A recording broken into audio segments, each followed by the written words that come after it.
Good morning. This is Bigly doing another video. A sunny day. And I wanted to talk about some lots of different things, I guess. Why people just like wait until they get out of the road then? Why do they wait until I'm driving down the road and they just step out and think I just want to hang around?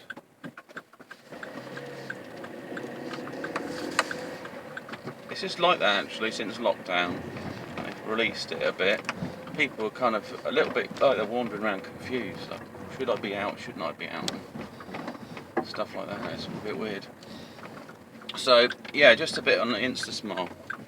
Instasmile success, maybe I call it. I don't know. I've had some trouble with the top layer on the teeth. I've got to show you. We're driving down the road. It's all good now. It's all good.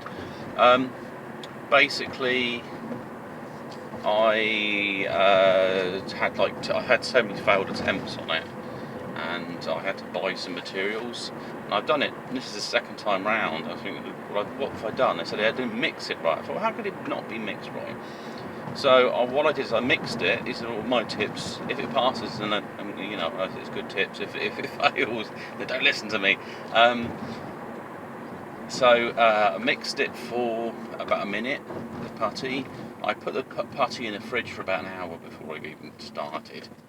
And I did kind of finger mixed it, and I did do a bit of rolling as well, but I mixed it as fast as you could with your sort of fingers, like you were kneading dough or something, trying to get it thicken it up a bit.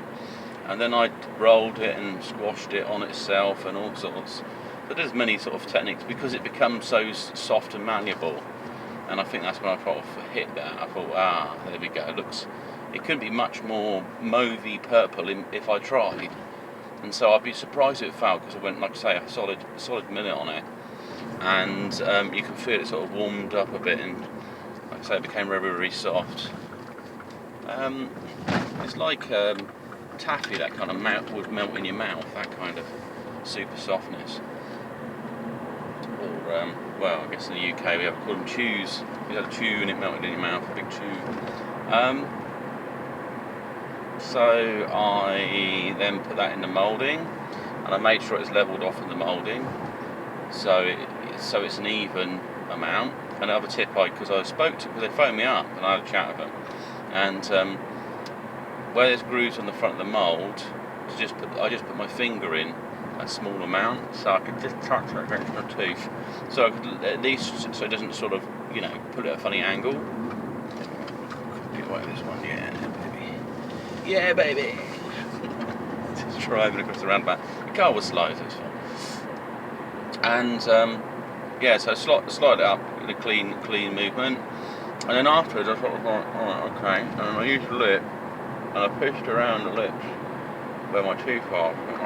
Push it around, because I can't feel where it is because I can't get my fingers around the back of it, and I've loosened it up after a while.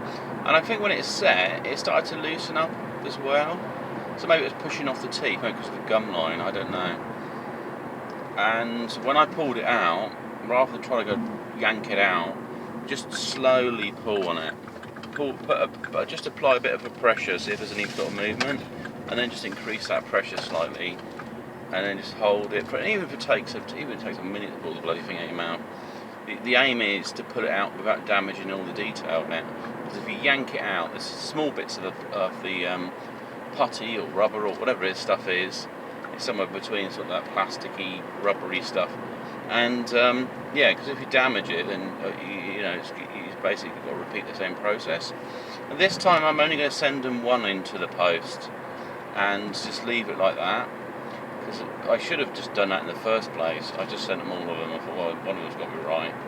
And the issue with that is that I'll probably waste more materials, because if I made the same mistakes with one, I made the same mistakes with all of them. So hopefully that one's perfect now, because it's got the gum line around the teeth, and I think that's what they were looking for.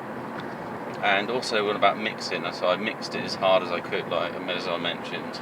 So I can't see an issue with that, so that should be cool, that should be all done. I was experimenting yesterday with a mask I got something over from China, some light mask.